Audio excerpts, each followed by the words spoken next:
যদি মাজারগুলো ভেঙে দেওয়া হয় তাহলে যারা কবরে শায়িত আছে তাদের সাথে বেয়াদবি করা হবে কিনা। তো দেখুন, কবরের উপরে পাকা করা থাকলে বা গম্বুজ থাকলে এটা আল্লাহ রাসূল সাল্লাল্লাহু আলাইহি ওয়াসাল্লাম ভেঙে দিতে বলেছেন, যেটা মাটির সাথে মিশিয়ে দিবে।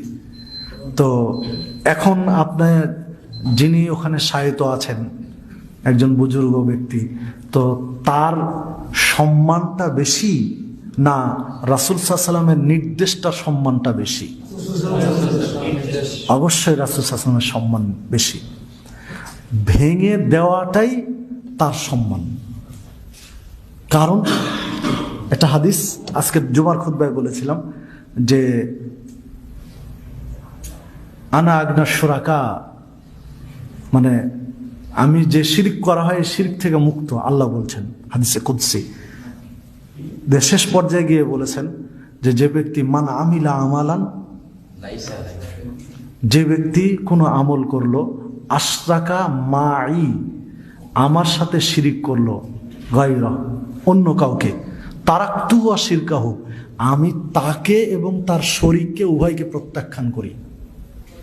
তাহলে এই হাদিসে বোঝা যাচ্ছে, হাদিস সহিহ মুসলিমের এই হাদিসে বোঝা যাচ্ছে যে যার কবর পাকা করে শিরিক করা হচ্ছে, আল্লাহ উভয়কে, যে করছে আর যার করা হচ্ছে, দুইজনকে ছুড়ে ফেলে দেবেন। যদি তিনি মন থেকে চান বা এইরকম কোনো চেতনা থাকে বা এরকম টেন্ডেন্সি তার থাকতো আগে থেকে যে তার কবর সম্মান করা হোক বা ইত্যাদি, তাহলে উভয়কে আল্লাহ ছুড়ে দিবেন। তো যদি তার কবরটা ভেঙে দেওয়া হয়, তার কবরটা সমান করে দেওয়া হয়, তাহলে এইরকম একটা সিচুয়েশন থেকে তাকে বাঁচানো হলো। তার মানে অবমাননা নয়, বরং তার আরো উপকার করা হলো ভেঙে দিয়ে।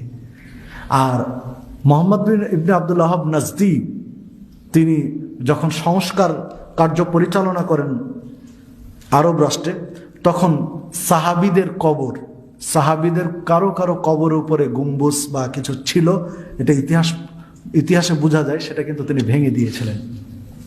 তো সাহাবীদের কবর, পাকা কবর বা সাহাবীদের কবর উপরে গম্বুজ ভেঙে দেওয়াটা যদি সাহাবীদের লাশের অবমাননা না হয়, তাহলে আমাদের দেশের যারা আছে তাদের অবমাননা কোনোদিন হবে না।